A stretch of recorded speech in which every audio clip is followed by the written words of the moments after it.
Today is why we wear the uniform. This is a global operation. LAPD has agreed to help the FBI track down terrorist targets.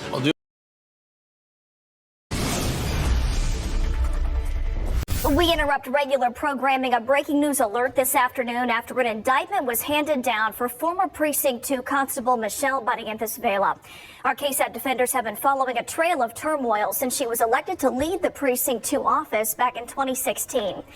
Today, she walked into a courtroom to face an indictment against her, but was then let out in handcuffs and shackles. The 46-year-old faces several charges, including aggravated perjury, 2 counts of tampering with fabricating evidence, and 3 counts of official oppression. Let's take a look at what she told us this afternoon. Your constituents that you talked about so much before you were taken out of office? I believe you owe the apology, sir. I owe the apology? Were you nervous, Michelle? Vela there speaking to our Dylan Collier, who again has been following all of the allegations against her and her office since they began unfolding. The Precinct 2 Constable's office was raided back in September, and Dylan has uncovered controversies surrounding stays at high-dollar hotels on the taxpayer's dime, as well as a 19-year-old woman who had her blood drawn without a warrant. Eventually, she was removed from her office after announcing Dylan a run for sheriff that triggered a state law, resigned to run law that's in place here in Texas.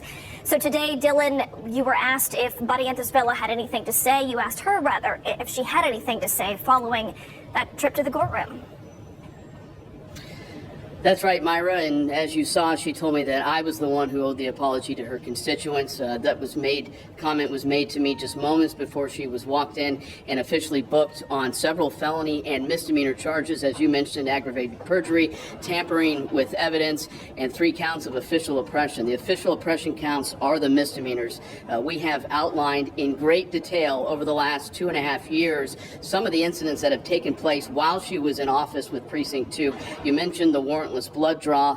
We had the training trips out of town to both Austin and Corpus Christi, where taxpayers would foot that bill, and then Vela and members of her administration would either not show up or make it to town and not bother to go to the training sessions. A lot of issues went into this 9-month investigation by the Texas Rangers that was assisted by the FBI, and today we're seeing the culmination of that investigation and what charges were brought against her, as well as her former captain, Mark Garcia, who you also saw being taken into custody and then magistrated about 20 minutes ago. Myra?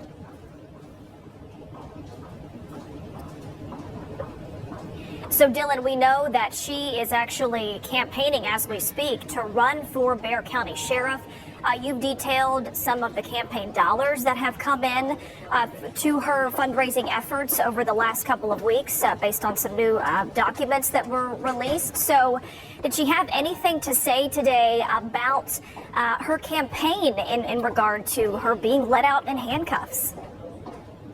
Vela has not addressed the future of her sheriff's office campaign. That obviously took a huge hit with the news today that she'd been indicted. Her attorney said she may have a comment about the campaign and whether that campaign will move forward when she is released from custody. She's waiting on finishing up some paperwork before she walks out of the basement here at the Bexar County Courthouse. So we have not heard whether or not that sheriff's campaign will continue. As we noted a couple of weeks ago, she had raised very little money for that campaign, but had taken out more than $60,000 in loans to try and foot that campaign, put up signs around town, and try and make a run at the incumbent Sheriff Javier Salazar. So really put herself in the red, and obviously this situation today further complicates not only the finances of her campaign, but whether or not she can really be the sheriff of Bexar County while facing felony and misdemeanor charges.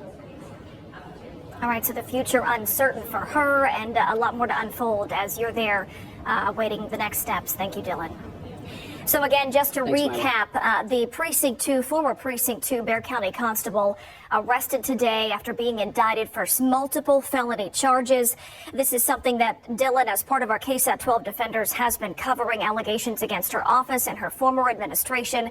He has been covering this for months now. We'll have the very latest information on her arrest today and what comes next coming up today at 5. You can also stay with the very latest on KSAT.com.